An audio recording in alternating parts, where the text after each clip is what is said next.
Hello everyone. आज हम अपनी क्लास 11th की वीडियोस स्टार्ट करेंगे। तो हम पहले इंट्रोड्यूस करते हैं आपको होम साइंस के न्यू नेम से।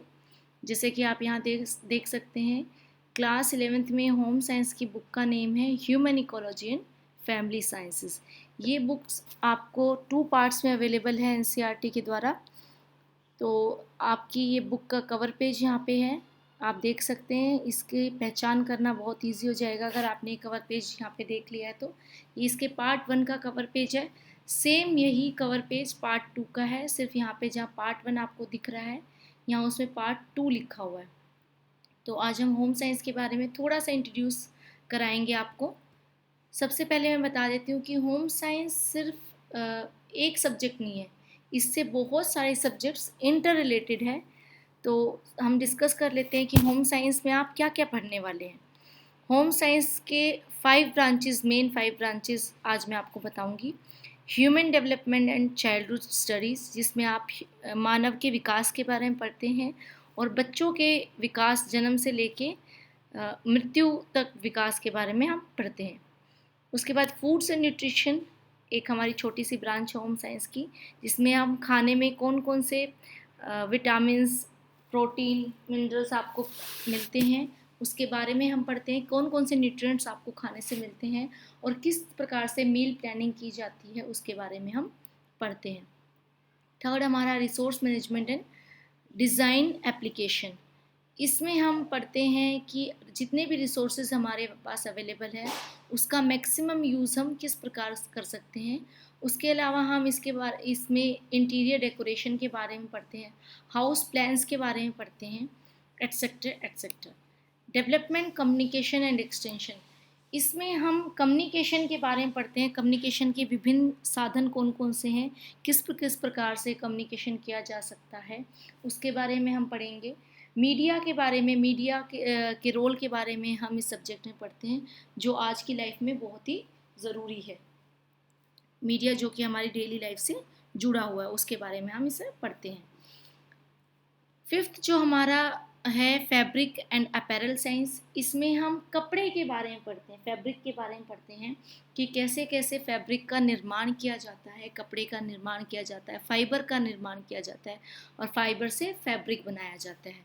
उसके बाद हम इस अलग अलग कपड़े की विशेषताएं, उसकी प्रॉपर्टीज़ और उसके साइंटिफिक फैक्ट्स के बारे में पढ़ते हैं। तो होम साइंस सिर्फ घर से रिलेटेड नहीं है, ये हमारे जीवन के हर एक पहलू से, हर एक आस्पेक्ट से रिलेटेड है। So home science is a very important subject to study. आगे हम डिस्कस करेंगे क्लास 11th में आपका थ्योरी एंड प्रैक्टिकल स्ट्रक्चर किस प्रकार का होने वाला है, किस तरह का होने वाला है। तो यहाँ पर हमारे पास क्लास 11th की बुक में 5 यूनिट्स हैं, जैसे कि आप यहाँ पे देख सकते हैं। फर्स्ट यूनिट है हमारी इंट्रोडक्शन टू होम साइंस। इसमें से यूजुअली 2 मार्क्स के क्वेश्चन आते हैं। Understanding one self, adolescence. अब आप अडोलेसेंस की एज में आ गए हैं, अडोलेसेंट्स हैं आप, तो आप इस बारे में भी पढ़ेंगे सेकेंड यूनिट में। उसमें से जो क्वेश्चन आते हैं 20 मार्क्स के आते हैं। Understanding family, community and society, अपनी फैमिली को समझना, अपने आसपास की सोसाइटी को समझना, या जिस सोसाइटी में आप रहते हैं, जिस कम्युनिटी में आप रहते हैं उसको समझना, इसके बारे में हम थर्ड यूनिट में पढ़ेंगे, जो इसमें से 15 मार्क्स के क्वेश्चन यूजुअली पूछे जाते हैं। उसके बाद हम चाइल्डहुड यानी कि बाल्यावस्था के बारे में पढ़ेंगे। इस पार्ट में से 4 यूनिट में से 15 मार्क्स के क्वेश्चंस आते हैं। उसके बाद हम अडल्टहुड के बारे में पढ़ेंगे, वयस्क अवस्था के बारे में पढ़ेंगे, जिसमें से 18 मार्क्स के क्वेश्चन यूजुअली आपके थ्योरी पेपर में आप अटेम्प्ट करते हैं। तो अब हम यहाँ पे देख लेते हैं, जो हमारी थ्योरी है वो हमारी होती है इसमें 70 मार्क्स की और प्रैक्टिकल हमारा 30 मार्क्स का। तो आपको थ्योरी और प्रैक्टिकल दोनों में सेपरेटली पास होना बहुत ही ज़रूरी है। अगर आप थ्योरी में फेल हो गए और प्रैक्टिकल में पास हो गए तब भी आप नहीं पास होगे, और आप सिर्फ प्रैक्टिकल में फेल हो गए और थ्योरी में आप पासिंग मार्क्स ले आते हो तो भी आप पास नहीं हो पाएंगे। तो आपको थ्योरी और प्रैक्टिकल में अलग अलग स्कोर करना है, passing marks, minimum passing marks.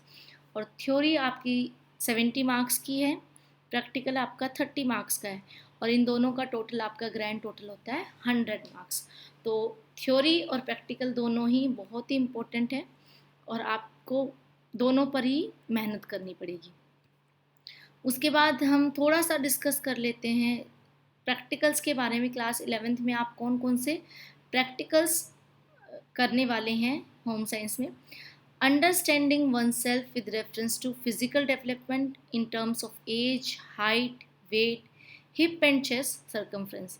आप इसमें नंबर 1 जो प्रैक्टिकल है एडोलेसेंस, यानी कि आप अपने बारे में इसमें पढ़ोगे, आपके फिजिकल डेवलपमेंट के बारे में आप पढ़ोगे, आपकी एज, हाइट, वेट, इसके बारे में आप पढ़ोगे। सेक्शुअल मैच्योरिटी के बारे में आप पढ़ेंगे, जैसे आपके फर्स्ट पीरियड कब स्टार्ट हुए थे, आपकी डेवलपमेंट ऑफ ब्रेस्ट कब स्टार्ट हुआ, बॉयज़ में जो दाढ़ी मूछें हैं वो किस एज में आना शुरू हुई, या वॉइस चेंज किस एज में होना शुरू हुआ। उसके बाद आप डेवलपमेंटल नॉर्म्स के बारे में इसमें पढ़ेंगे, जो नॉर्मल डेवलपमेंटल नॉर्म्स होते हैं कि किस एज में किस तरह का विकास होना चाहिए। उसके बाद सेकेंड हम थर्ड प्रैक्टिकल में हम पढ़ेंगे list and discuss 4 to 5 areas of agreement and disagreement with. इसी का एक छोटा सा पार्ट है कि आप कुछ ऐसे एरियाज यहाँ पे लिस्ट करेंगे जिसमें आपके फैमिली के कौन कौन से मेंबर्स एग्री थे और कौन कौन से मेंबर्स डिसएग्री थे। जैसे मदर के साथ कुछ ऐसे एरियाज आप डिस्कस करेंगे जिसमें आप एग्री हैं लेकिन मदर फादर एग्री नहीं है। अब उसके बाद आपको डाइट प्लान, जो हमारा फूड से न्यूट्रिशन है, उसका एक प्रैक्टिकल हमारे पास है, जिसमें आपको अपनी एक दिन की डाइट को रिकॉर्ड करना है, यानी कि राइटिंग में रिकॉर्ड करना है, और आप उसको उसके बाद इवेल्युएट करोगे, यानी कि आप उसका मूल्यांकन करोगे कि आपने अपनी एज और अपनी हाइट और वेट के अनुसार सही डाइट उस दिन कंज्यूम की या नहीं की। उसके बाद प्रिपरेशन होगी कुछ हेल्दी स्नैक्स की जो एडोलेसेंस के लिए सूटेबल होते हैं। नेक्स्ट जो हमारा होगा, आपको अपनी एक दिन की एक्टिविटीज़ को रिकॉर्ड करना है और अपने काम का डिस्ट्रीब्यूशन हमें शो करना है, और आपको एक टाइम प्लान, यानी कि आपको एक टाइम टेबल अपने लिए एक दिन का टाइम टेबल प्रिपेयर करना होगा इसमें। उसके बाद आपको एक बजट भी प्रिपेयर करना होगा इस प्रैक्टिकल में, जिससे आपको एक सिचुएशन दे दी जाएगी, उसके लिए आपको बजट प्रिपेयर करना होगा। अब आपको जो फैब्रिक एंड अपैरल में जो प्रैक्टिकल करना है, उसमें आपको जो कपड़े होते हैं या जो आपकी ड्रेसेस होती हैं उनके बारे में रिकॉर्ड रखना है कि आपने एक दिन में किस तरह का फैब्रिक या अपैरल यूज़ किया। उसके बाद उसको कैटेगरीज में डिवाइड करना है आपको कि उनकी फंक्शन क्या है। जैसे कॉटन का फैब्रिक है तो किस मौसम में यूज़ किया जाता है और क्यों यूज़ किया जाता है, कारण क्या है कॉटन के फैब्रिक का गर्मियों में ज़्यादा उपयोग करने का। उसके बाद आपको रिलेशनशिप के बारे में पढ़ना है, कपड़ों के जो रेशे होते हैं उनके रिलेशनशिप के बारे में पढ़ना है, उनकी प्रॉपर्टीज़ के बारे में पढ़ना है, जैसे उसकी थर्मल प्रॉपर्टीज़ क्या क्या है, फ्लेमेबिलिटी क्या है यानी कि ज्वलनशीलता उसकी क्या है, मॉइस्चर एब्जॉर्बेंसी यानी कि उसकी पानी सोखने की क्षमता, और कंफर्ट लेवल उसका किस प्रकार का है। अलग अलग कपड़ों के बारे में आप इसमें पढ़ेंगे। उसके बाद लास्ट में 10th प्रैक्टिकल जो है आपका, उसमें आप पढ़ेंगे किसी जो कपड़े का लेबल है उसके बारे में आप पढ़ेंगे, उसको आपको एनालाइज करना है लेबल को, और आपको एक लेबल खुद से भी तैयार करना रहेगा। अब मैं यहाँ पे आपको प्रैक्टिकल एग्ज़ाम के बारे में थोड़ा सा बताना चाहूँगी। थ्योरी एग्ज़ाम आप जानते हो कि आपके पास MCQs आते हैं, उसके बाद आपके पास वेरी शॉर्ट आंसर्स आते हैं, लॉन्ग आंसर आते हैं, और ऐसे आपके 70 मार्क्स डिस्ट्रीब्यूट किए जाते हैं। लेकिन प्रैक्टिकल्स के बारे में लोगों को बहुत डाउट होते हैं कि प्रैक्टिकल में कैसे हमें पता लगे कि किस तरह से मार्क्स डिस्ट्रीब्यूशन किया गया। तो यहाँ पे मैं आपको बता देती हूँ, ये CBSE के द्वारा मार्क्स डिस्ट्रीब्यूशन दिया गया है। सबसे पहले आपका एक क्वेश्चन आता है physical, motor, language and social emotional, जो आपके डेवलपमेंट नॉर्म्स होते हैं उनके बारे में आपसे पूछा जाता है। बर्थ से 3 इयर्स तक आपसे ये पूछा जाता है। ये क्वेश्चन आपका 5 मार्क्स का होता है। इस तरह के 2 क्वेश्चन आ सकते हैं, चॉइसेस आपके पास 2 होती हैं, उसमें से कोई एक आपको अटेम्प्ट करना होता है या फिर एक्सटर्नल के ऊपर डिपेंड करता है, वो आपको चॉइस ना दे, एक ही क्वेश्चन दे दे। जैसे हमने अभी डिस्कस किया था कि आपको 4 to 5 एरियाज एग्रीमेंट और डिसएग्रीमेंट के लिखने हैं अपनी फैमिली के डिफरेंट मेंबर्स के साथ और अपने टीचर्स और अपने फ्रेंड्स के साथ। उसके बाद आपको एक हेल्दी स्नैक प्रिपेयर करना होता है अडोलेसेंस के लिए। अडोलेसेंट के लिए एक हेल्दी स्नैक आप प्रिपेयर करेंगे। उस स्नैक्स के लिए आपके 7 मार्क्स होते हैं।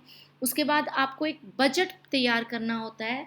छोटा सा आपको एक बजट, एक सिचुएशन दे दी जाती है और आपको एक छोटा सा बजट तैयार करना होता है। ये क्वेश्चन आपका 3 मार्क्स का होता है।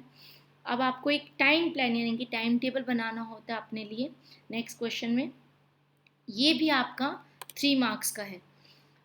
उसके बाद आपको कोई कपड़ा दे दिया जाता है जांच के लिए, उसकी थर्मल प्रॉपर्टीज़ आपको लिखनी है, फ्लेमेबिलिटी उसकी लिखनी है, ज्वलनशीलता जैसे मैंने अभी बताया था, मॉइस्चर एब्जॉर्बेंसी कैसी है यानी कि पानी सोखने की या नमी सोखने की क्षमता उसकी कैसी है, इसके बारे में आपको एक्सप्लेन करना पड़ेगा। ये क्वेश्चन आपका 5 मार्क्स का होता है। इसमें आपको एक लेबल तैयार करने के लिए भी दिया जा सकता है। लेबल किस तरह का होगा, जो कपड़े पर लेबल लगे होते हैं, जो टैग होते हैं कपड़ों में, अंदर वॉशिंग केयर लिखा होता है जिस पे कि वॉशिंग केयर क्या क्या ज़रूरी है इसके लिए, आयरन केयर की क्या क्या ज़रूरत है उस कपड़े को।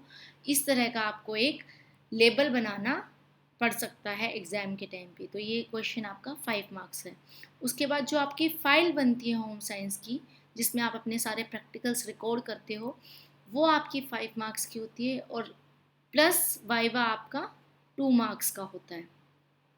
ये टोटल मिलाकर आपके 30 मार्क्स बनते हैं और इसमें बहुत इजी है स्कोर करना अगर आप रेगुलरली स्टडीज़ करते हो पूरा year.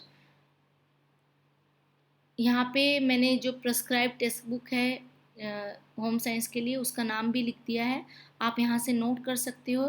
Human ecology and family sciences for class 11 part 1 and 2, ये 2 पार्ट्स में हमारे पास अवेलेबल है बुक और दोनों पार्ट्स ही आपको परचेज करने होंगे एनसीईआरटी के for class 11। Thank you, I hope you like the video. Thank you so much.